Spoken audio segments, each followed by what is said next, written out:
Okay, I think we're going to get started. I think it's about, it's 6:05. So I'd like to welcome all of you tonight to this January Strong Talk. I'm delighted that so many people came out tonight, and we have a fairly warm night for a change. So that's pretty nice. Yes. My name is Heidi Gunderson, and I am a registered dietitian. Tonight's talk is going to be on trends in nutrition for 2025 and how they relate to bone health. I have to follow the directions. All right, so as you can see from my agenda, I'm going to introduce myself a little bit more on the next slide, and then we'll talk about some of the top trends for this year and how they impact bone health or how we can use them for our advantage. Then I will talk about some nutrition tips and tools that you can use at home to assess your own nutrition intake. And finally, some action steps that you can start today or tomorrow, since we're getting kind of late. All right, so a little bit about me. As I said, I'm a registered dietitian nutritionist. I've been working in this field for over 30 years. And I've primarily been working in outpatient clinics in primary care.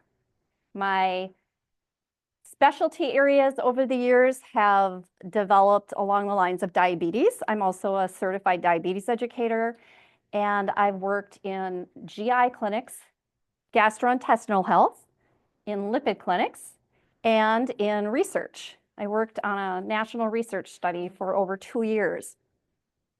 So those are my specialty areas. I also started a private practice, which I have online. I'll talk more about that at the end tonight, but that focuses largely on gut health. And then 2022, I fell. I slipped on a sidewalk right outside my door, and it was a hard fall, and I fractured my wrist. How many of you can relate? Yeah, well, any fracture, you know, is very painful. And this is a picture of me at TRIA in what looks like a torture chamber, but actually felt very good. Very good. I do think it's interesting that I happened to have a joy shirt on that day. I had been exercising before I took the recycling out and slipped on the sidewalk. So because of that fracture, I was diagnosed with osteoporosis. I had a DEXA scan. And now I would say I have a growing specialty in the area of bone health. While I wouldn't want to go back to that day because it was a painful day, I do consider it a blessing in disguise because I was diagnosed probably 8 years earlier than I would have been because of the guidelines and how old women are generally when they're given a DEXA scan. So it's a blessing because I could start doing something about it, which I did right away.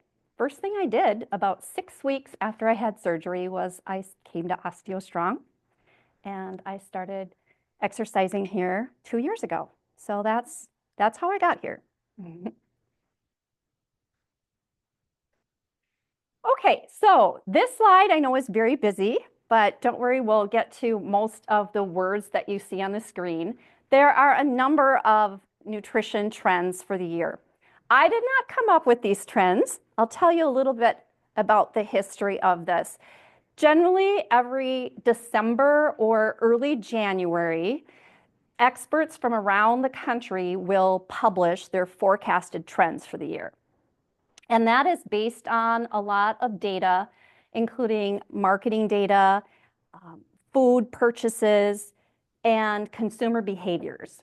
Some of those behaviors from consumers might be, what are the most searched for nutrition terms online? What are the most clicked on nutrition articles? What are the most requested foods in a grocery store or in a restaurant? Those types of things. So with all of that data, many experts and health sites will publish these nutrition trends. So I tend to review all of them because I think it's really interesting to see what's coming in the year. And these were the top trends that overlapped from a lot of those predictions. We're going to focus on the ones in yellow with the larger print, but we will talk about many of them as we talk about the different trends throughout the night. So gut, we're going to talk about the gut, mocktails. Hopefully you're enjoying your mocktails. Personalized nutrition, protein, and plant-based eating. Those will be the highlights. We'll work in some of the others as we go along.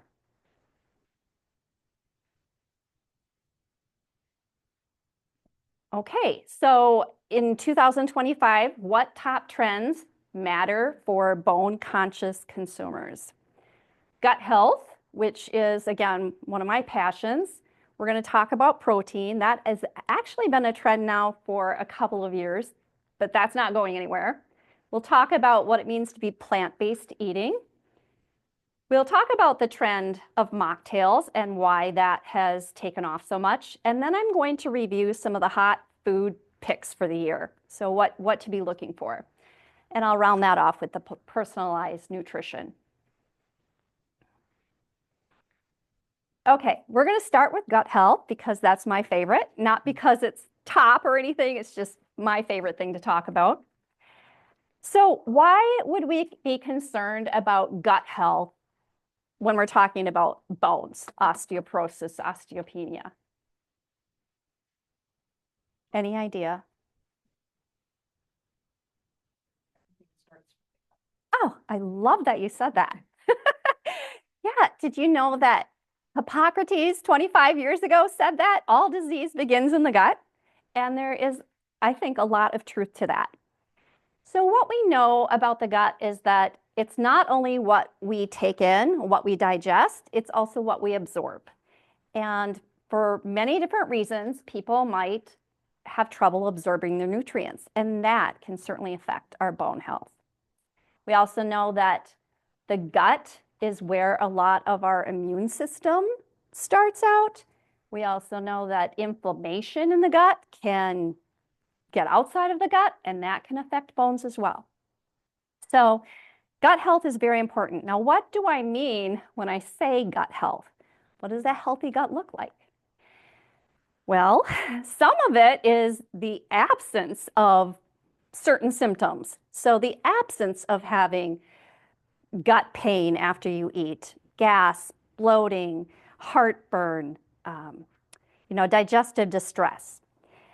But there's other symptoms as well that are outside of the gut, like chronic joint pain and fatigue and skin problems and even mood issues and anxiety. We know that there's a link between brain health and gut health as well. So there are symptoms both inside and outside of the gut that are related to gut health. So we talked about the need to absorb our nutrients well. And sometimes if our gut, what we have called the gut microbiome, is out of balance, that can affect how we're using our nutrients. Have any of you heard of the gut microbiome before? Okay, good. Quite a few of you have. All right, so until 15 years ago, nobody was talking about the gut microbiome, and it's really been in the last 5 or 10 years that people are becoming more familiar with that term, more familiar with the idea of prebiotics and probiotics. And so those are some of the things that we want to focus on for our gut health in order to support our bone health. We want to look at digestion and how is our digestion working? Absorption, are there any, do you have a medical history that would indicate that you have poor absorption? Sometimes testing for vitamin and mineral levels can be helpful in that regard. As far as what's new in 2025, basically it's this increased awareness that gut health is important for overall health. And regardless of what your medical history is, there should be some focus on the gut. Some of the primary nutrients that we need to support our gut health would be fiber, which is also a type of prebiotic that helps to feed the healthy gut bacteria and support that so that it can work better. Probiotics, you've heard of those. Where are they found? Where's a big one where can you find probiotics? Fermented foods, yogurt, yes. So those are some big sources. And what we're going to talk about more about fermented foods a little bit later. So that's one example of where you can find probiotics. So both of those are necessary for our good gut health. And when they feed those bacteria, the bacteria then produce something called postbiotics. Have any of you heard of that term before? It's a newer one, but it's kind of the end product of the digestion. And postbiotics are thought to be very health promoting. Some of these postbiotics are vitamins. Vitamin K is one of them. And we also have something called short chain fatty acids, which are also health promoting. So those are some reasons why gut health is important and why it can help support bone health. As far as action steps go to help improve your gut health, one would be to assess if there's any contributing factors to poor digestion and absorption. But I have a few steps that can benefit most of us. First of all, getting more fiber in our diets or by supplements if we can't get in our diet, because in general, Americans don't get enough fiber. We're averaging about 15 to 16 grams a day. We should be getting more, around 20 to 30 grams a day. Secondly, to incorporate foods that have probiotics, such as the yogurt and fermented foods, which I'll talk about later if you're not familiar with them. To cut back on added sugars, because our bad bacteria love added sugars. They love the sugar. So maybe cut back on that. And then having to do more with the brain, trying to relax when you're eating. That helps your digestion work better. We need to rest to digest. So taking some deep calming breaths before you start eating and chewing your foods very well can help get those enzymes going in your mouth and help break down the food before it gets any further. So that can help too with digestion. Okay, so that is a little bit about the gut health trend. The next one is protein, which again is not really new this year. I think it's here to stay. I've been a dietitian long enough that we have now focused on, I think, all three of the macronutrients, carbohydrate, protein, and fat. When I started out as a dietitian, everything that was fat-free was healthy. Didn't matter what anything else was in the food. Do you remember that? Snackwells and everything had to be fat-free to be healthy. We've come a long way since then. So the protein, why is that important for bone health? Bones are made up of largely protein, right? So protein and minerals. So we do need enough protein to support our bones and our muscles. Now, I wanted to talk about protein tonight because I do go out on social media to see what everybody is hearing and talking about. And there is a lot out there about protein, and a lot of it is good. There's a lot of good recipes on how to get more protein. But some of it is a little bit over the top. So we'll talk about those things in a minute. Just to review where protein is found. Traditional sources, animal products like meat, chicken, fish, eggs, dairy, plant sources, beans, soy, tofu, nuts, seeds, some vegetables. So those are kind of the typical sources. The trends in 2025 are that we're seeing more kind of non-traditional sources. We are seeing more with chickpeas, which I did bring a snack with the chickpeas tonight. We're seeing chickpea pasta. Anyone try that? Yeah. So there's a lot more with that. Lentils, quinoa. Oh goodness, 5, 6 years ago when I mentioned quinoa to my clients, they're like, "What? What is that?" But now it's a little bit more common. And that's a little bit higher protein grain. And then we have mushrooms, which is also a trendy food. So I'll talk about that later. Bone broth instead of regular broth. So that's higher protein. So we're seeing all these other sources of protein. We're also seeing something called nose to tail eating, which is ancestral meats. So if you haven't heard about that, it's ground beef with organ meats added, like liver and heart, to increase the nutrient value. One of the snacks I brought tonight was the chicken chips. So if you haven't tried those, they're like a potato chip, only they're made from chicken, so they're high protein. So again, you can find protein everywhere. Supplements, bars, snacks. I went to a nutrition conference a few months ago, and by the time I left, I was so tired of eating protein bars and protein shakes. So,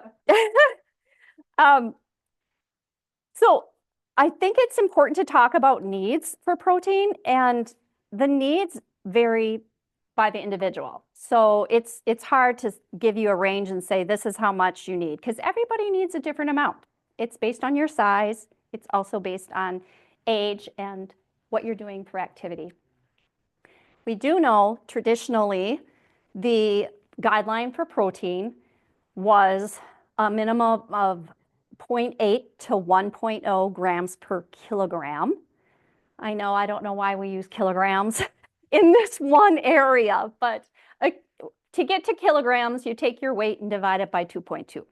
So it's always been 0.8 to 1.0 gram per kilogram to prevent protein malnutrition deficiency. However, people who are at higher risk and people over the age of 60, there have been guidelines in the past year that indicate we do need more protein, more like 1.2 to 1.6 grams per kilogram body weight. So to give you an example of that, somebody who weighs 150 pounds would be 68 kilograms. So their protein needs would be a range 82 to 108 grams per day. Okay, so that's the current guideline to support, muscles and bone. Now again, that is weight-based. So if you're smaller, you need a little less. If you're larger, then you would need a little bit more. And that's really oversimplifying it for the presentation tonight. But just keep in mind that everybody has different protein needs. What I am seeing on social media, a lot of the protein sites are more. More is better. Everyone needs, 150 grams. That's what they would recommend for a 150-pound person. So I would caution you, because you can actually get too much protein. It can be a strain on kidneys, especially if you have any indication of kidney disease, which many of us get as we get older. And extra protein is extra calories, so you may or may not need that. All right.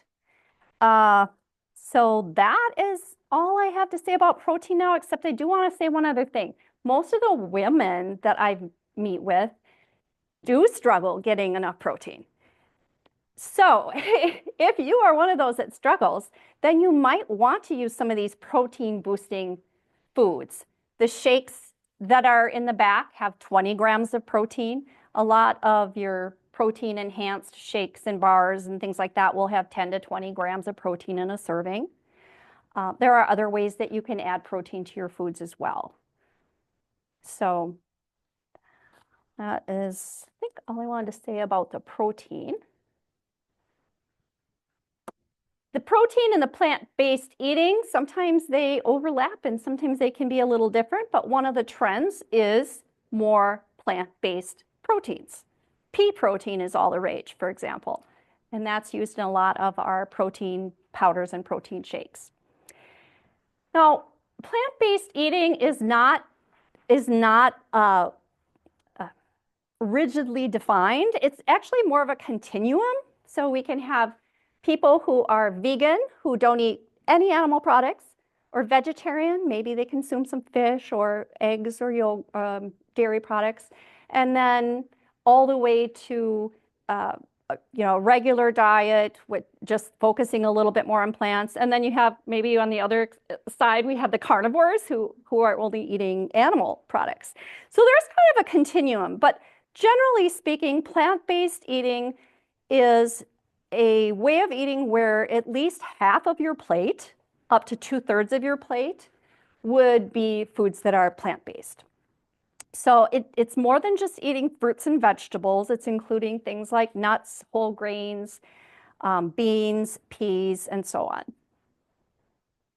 What is new in 2025 in this area?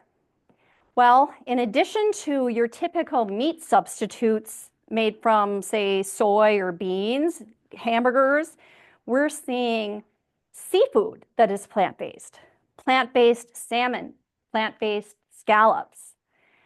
So that's kind of interesting. We're also seeing much more use of mushrooms in this area for substituting for animal protein. We're seeing improvements in taste and texture. That's been an issue for people who want things to taste like meat. So we are seeing some improvements along those lines. A few of the first steps that you might take to eat more plant-based foods, and why would we want to do this for our bone health? Well, plants have a lot of antioxidants in them, a lot of vitamins and minerals and so on. So that's a big reason. Plus, they're usually a good source of fiber. So including fruits and vegetables, one or more at each meal and snack would be a place to start. And then to think of our meat a little bit differently, to think of it as more of an equal part of the meal rather than the main part of the meal. A lot of people are choosing to go with more sustainably raised meat, grass-fed and wild-caught fish and that type of thing. Also in the plant-based area, we want to choose healthy fats, and that may include some of your nuts and seeds and avocados, things like that. As far as oils go, olive oil and avocado oil are being highlighted as kind of the healthy oils because they are high in monounsaturated fat and low in saturated fat. The top-rated dietary pattern for the umpteenth year in a row, I can't even tell you, but it's been a long time, is the Mediterranean diet. I did bring a basic Mediterranean cookbook if you want to look that over in the back tonight. The Mediterranean diet is not a structured diet plan. It is based on the way of eating in Mediterranean countries. And it's largely focused on eating a lot of plants and seafood and not many processed foods and a lot of olive oil. So if you're interested in learning more about the Mediterranean diet, you can take a look at that cookbook. There is ample information online about the Mediterranean diet. That comes up as, I will tell you, there is research behind the Mediterranean diet and bone health. And that is because of the high level of antioxidants and polyphenols in the types of foods eaten there, and it's considered anti-inflammatory. In one research study, it actually showed reduced risk of frailty and higher bone mineral density with a lower risk of hip fracture in postmenopausal women. So there is some research behind that as well. All right. Okay, the hot food picks of the year. Mushrooms, which there's a picture of the mushrooms there, and that actually started a couple years ago, but it's still gaining some traction. Also fermented foods, exotic produce. The fruit of the year is mango.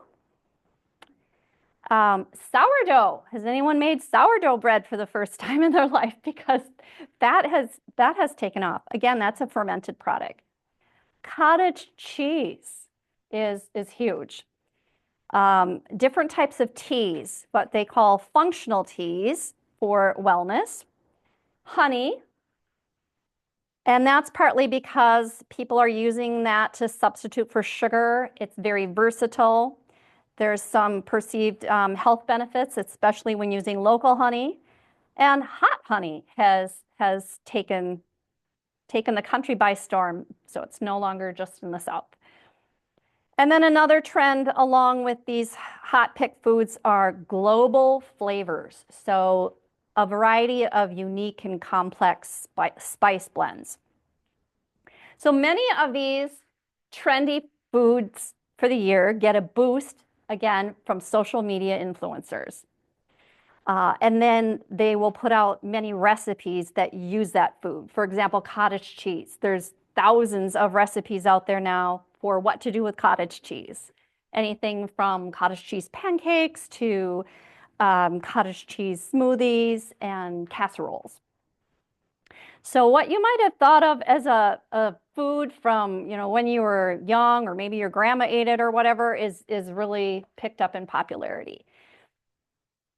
One of the good things about cottage cheese, of course, is that it's high in calcium. It's also high in protein. So those are some pros.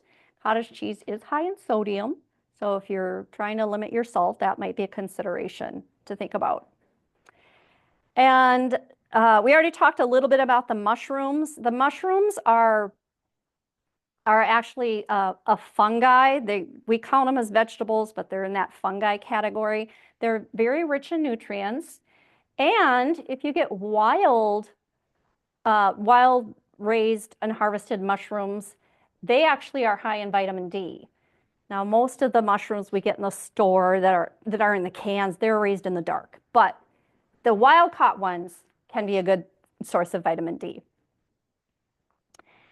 And then fermented foods, I wanted to mention those because they are both good for the gut, and they're a trendy food this year, and they are a good source of probiotics. So when we talk about fermented foods, yogurt is probably the best known, but kefir, another fermented dairy product, sauerkraut, kimchi, natto, Japanese natto. Who's tried it? What did you think? Yeah, I could make it in small. It's something to get used to. Yes. Yes, yes. Very good source of the vitamin K2. It's apparently has a slimy texture. I haven't tried it yet myself. And then tempeh is another fermented food. So again, this fermentation provides probiotics and some vitamins and helps to lower overall inflammation and supports our immune function as well. All right. So one of the ideas that I would have for you is to pick one of these food trends and hot food picks for the year and try it and see how you like it. All right, let's move on to mocktails. And why mocktails? Well, first of all, it is considered to be dry January. Have any of you heard of dry January?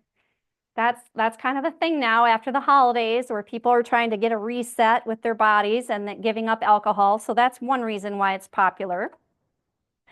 Another reason is because of the growing awareness of the impacts of alcohol on health. Maybe some of you heard the Surgeon General report that came out recently about the connection between alcohol and cancer.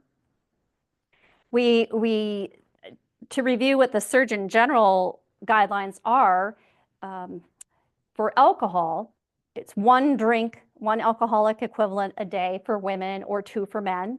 That's kind of what's recommended as, the limit.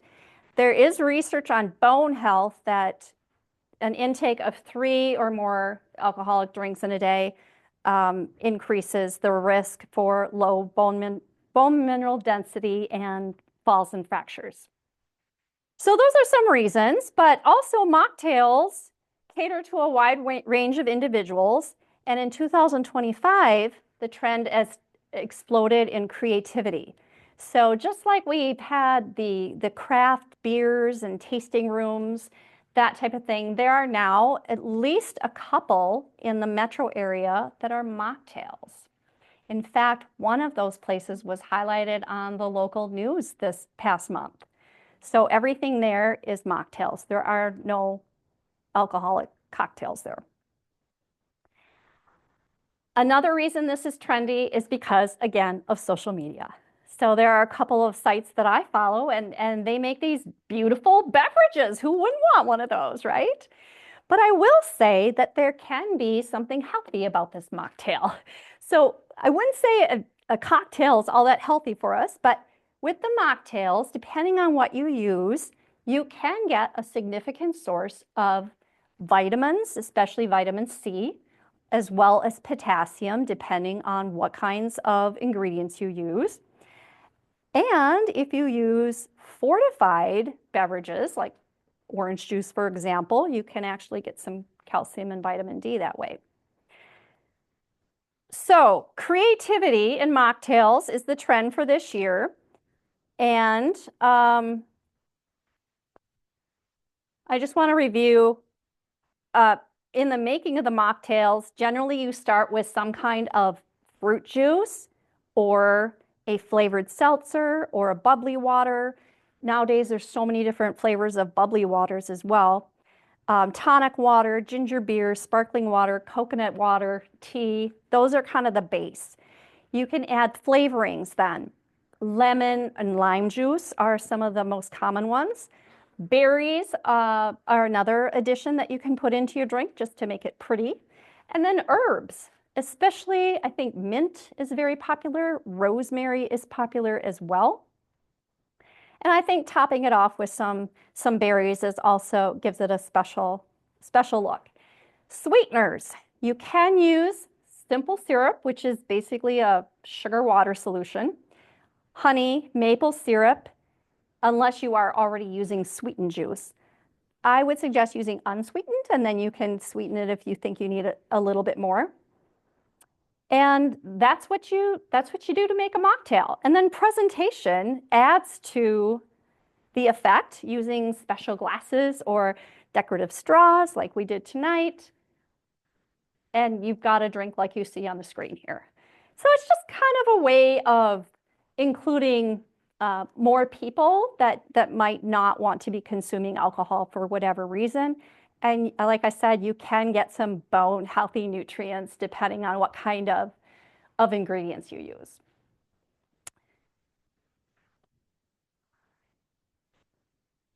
All right, the last of the trends that I want to review tonight is personalized nutrition. I didn't come up with this either, but I'm really happy that's on here. So personalized nutrition is a trend because people are wanting information that is specific to them. And because all of our bodies are unique, we all have different needs. We might use foods and nutrients in different ways because of our medical history and our genetics too. So personalized nutrition usually involves a thorough assessment, maybe some testing, maybe some lab testing, that type of thing, and some other tools that are used to come up with an individual plan. And then monitoring is usually involved with that as well. So what is new in this area this year? Gadgets. People like to wear gadgets, from rings and watches and things that measure our biometrics. Other things are testing. There's nutrition genetic testing now. There's microbiome testing, so we can see what is going on in the gut and how the digestion is working. There are wearable tracking intake, and also AI-driven meal planning is available. So that's artificial intelligence. I have an app on my phone called ChatGPT. I don't know if any of you are familiar with it. I tried it out the other night where I just said, plan a one-day menu that meets the nutrition needs for osteoporosis. And within 10 seconds, it came up with this one-day menu. And I have to say, I reviewed it. I thought, oh, that is really a pretty good menu. There were even recipes on there. And then I said, adjust this menu so it's low in oxalates. if you don't know what oxalates are, they're present in some foods that decrease the absorption of calcium. Spinach is one of them. And it went through and took out 4 foods in there. And I thought, wow, this is pretty good. So that's one example of how you can use some of these new gadgets to personalize your plan. All right. So now I would like to show you how you can use some of this information at home and analyze your own needs. It always starts with tracking. A lot of people don't like to keep a food diary, but it's really helpful. I do this myself about 4 times a year because it helps me get back on track, and it helps me identify gaps. I like a site called Chronometer. And on that site, you can sign up for a free account. You can just track what you are eating throughout the day. And not only does it give you information like calories, protein, carbohydrate, and fat, which most sites do, but it gives you some of those micronutrients, trace elements, minerals, things that we're concerned about with bone health. It gives you information on vitamin K, vitamin D, magnesium, and manganese, and copper, and all of these different micronutrients. You can also put in any supplements that you're taking. So you can look at the analysis with and without supplements to see if you are in need of them or not. So Chronometer is a very helpful tool. There are others out there, but again, this one seems to be a little bit more all-encompassing and gives you more information. Usually, within 2 weeks, you can identify your patterns and you don't have to continue to track your intake. Now, if you are not liking the tech aspect of things, you can do things the old-fashioned way, which is just pen and paper or pencil and paper and write down what you're eating and drinking for, again, a period of a week or 2. And use information like the handouts that I provided tonight. I'm also going to show that on the screen on the next slide. That gives you an approximate amount of calcium, magnesium, vitamin D in different common foods out there. So you can kind of look at that yourself and see if you're getting enough of those types of foods. And then the last one on here, it says to use tests in order to assess and monitor your progress. I think this is really helpful. It's not available to everyone. Some people will have tests done in the clinics, but they are usually not complete tests. Many times people will test a vitamin D or a vitamin B12 or just kind of a random thing here and there. But you can get full testing in functional medicine clinics, or you can even do it on your own. I think you might need to have a professional order it. I do some of this in my own practice. But that's a way to monitor your progress too and see if you're getting the right amounts. So this is just the example of the handout I brought tonight, common sources of calcium and vitamin D. Sometimes it's a good reminder, and maybe you'll try something new. I know one of the changes I made is I was a heavy user of spinach. And I don't know, it just kind of slipped my mind about the oxalates. So I was using that with my almond milk and all my smoothies and what have you. And I have found that I like kale occasionally, but I like arugula. Arugula is not on here, but arugula is also a good source of calcium that doesn't have those high oxalates that the spinach has. So that's one change that I made. For magnesium, I find that pumpkin seeds are a great source of magnesium. So that's one of the snacks that I like to incorporate into my day. And then with the vitamin K, there are different types of vitamin K, and it is confusing, isn't it? Everything you read about vitamin K. So there's vitamin K1, which most of us have been familiar with in the leafy greens. And that's mainly where you get that. And the vitamin K2 is a little harder to find. So that's in some of these more unique foods, some animal products and the natto, like I said.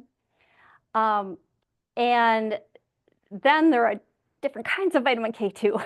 So we don't have time to go through that tonight, but this will at least give you a place to start and to recognize that these are bone healthy nutrients that we need, the primary ones. There are others, of course. Okay, so we are now at our summary and action step slide.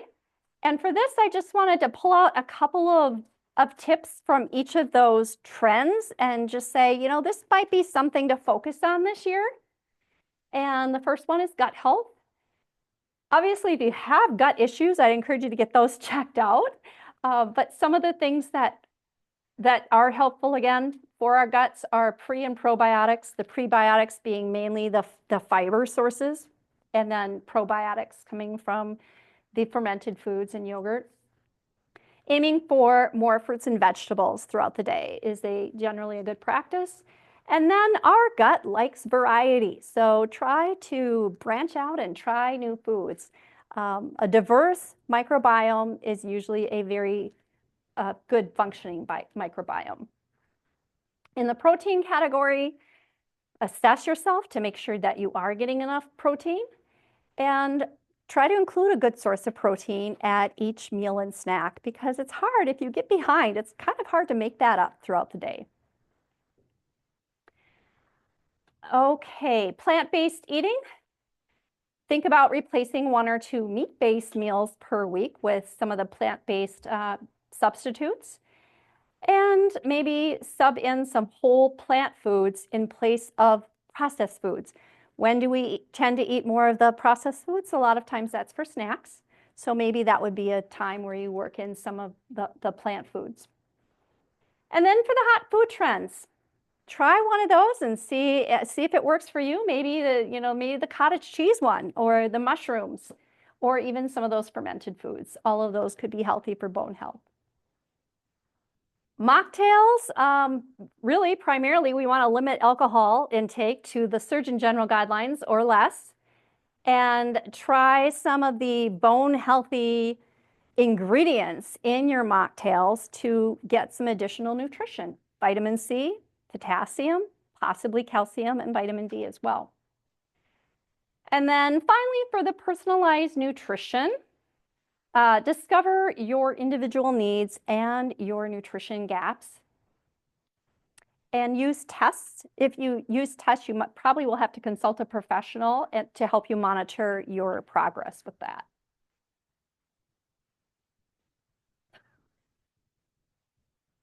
Okay, so I do have some StrongTalk specials tonight. And these, I'm going to keep these as specials for the next couple of months here, but I did bring some vitamin D tests with me tonight. This is a test that you can do at home. It does involve poking your finger. You need 3 drops of blood.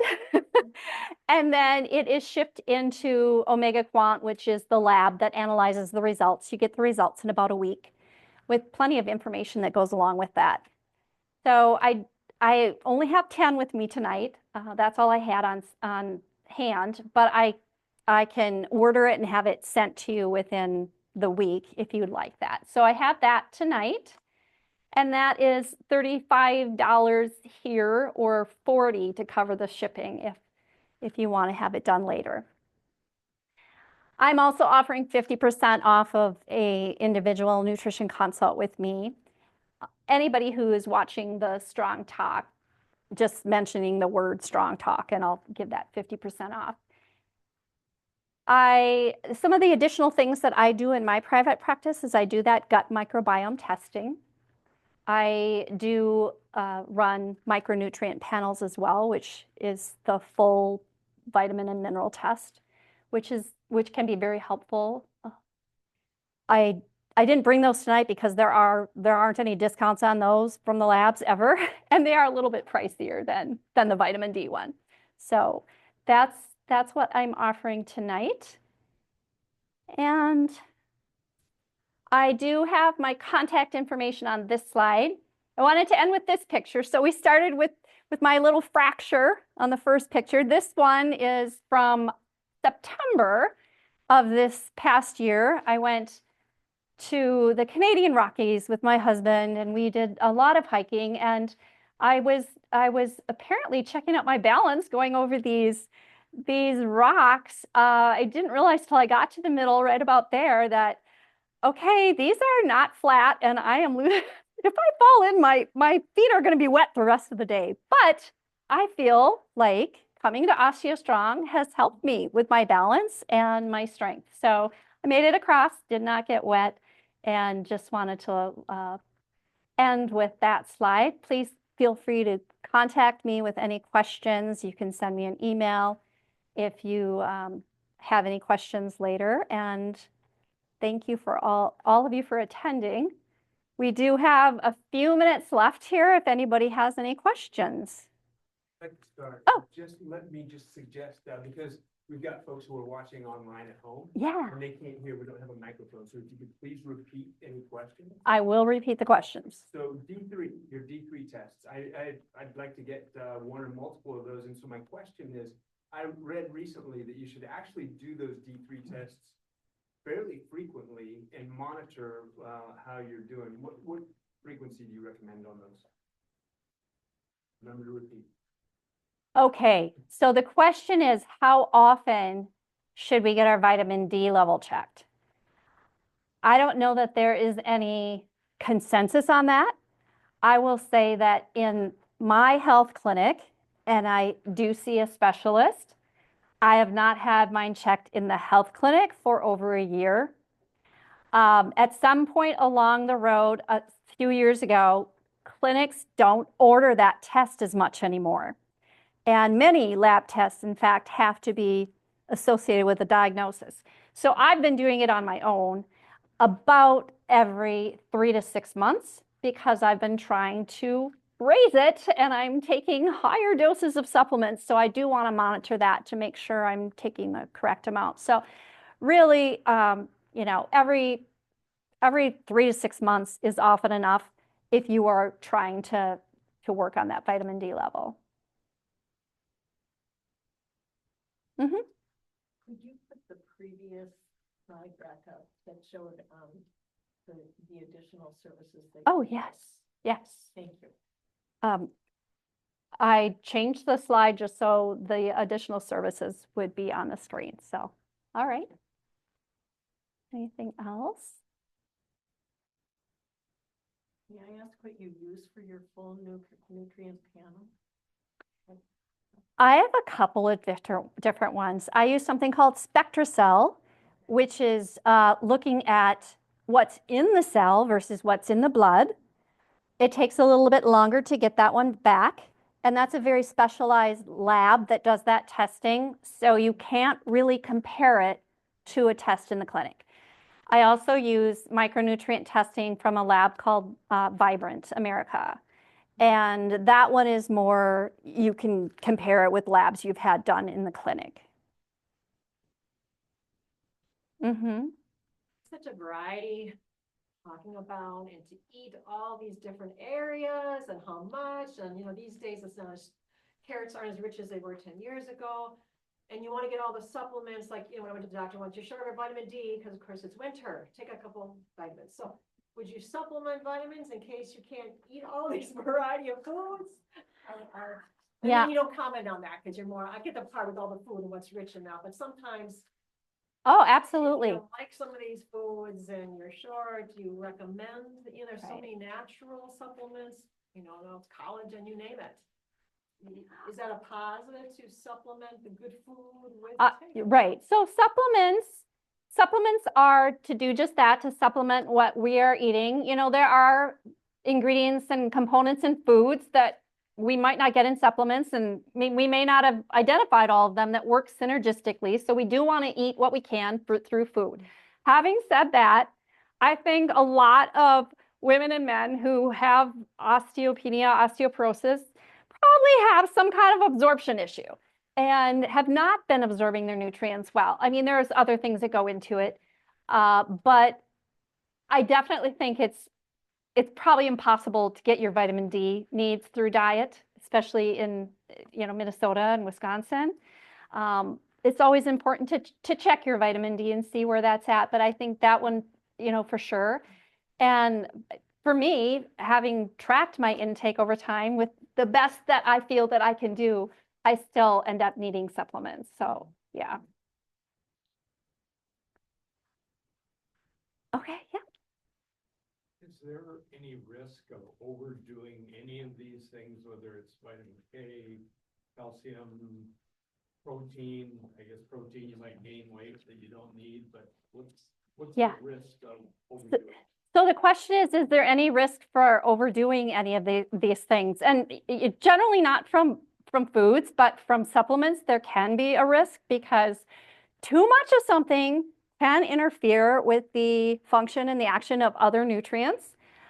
And we can, some of the vitamins that we're supplementing, especially vitamin K and vitamin D, are fat soluble. So they stick around in the body for a long time.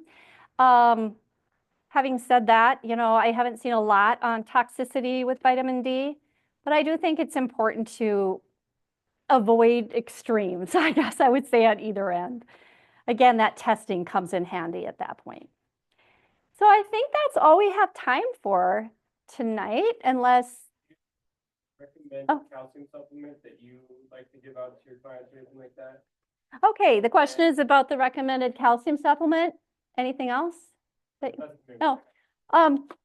Okay, so I generally recommend a calcium citrate over calcium carbonate because it is usually better tolerated, easier to absorb. And then there is calcium hydroxyapatite, which is another form.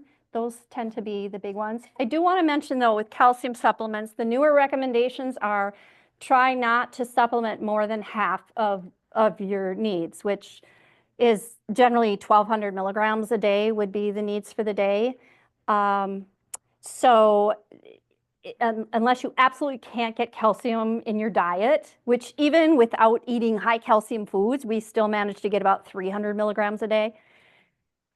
So we want to avoid over supplementing calcium because especially if you have a history of kidney stones or are at risk for those, and calcium, too much calcium can deposit in soft tissues. So that's just one caveat about the calcium supplements.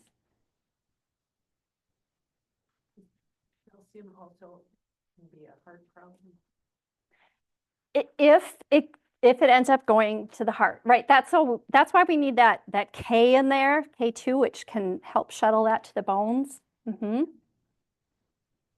Yeah. All right. I think that will wrap it up for tonight then. Again, thank you all for joining us tonight. And there are plenty of snacks and beverages back there if you'd like to take some with you or stay around and look at the vitamin D test. If you're interested in that, I'll be happy to talk to you about that.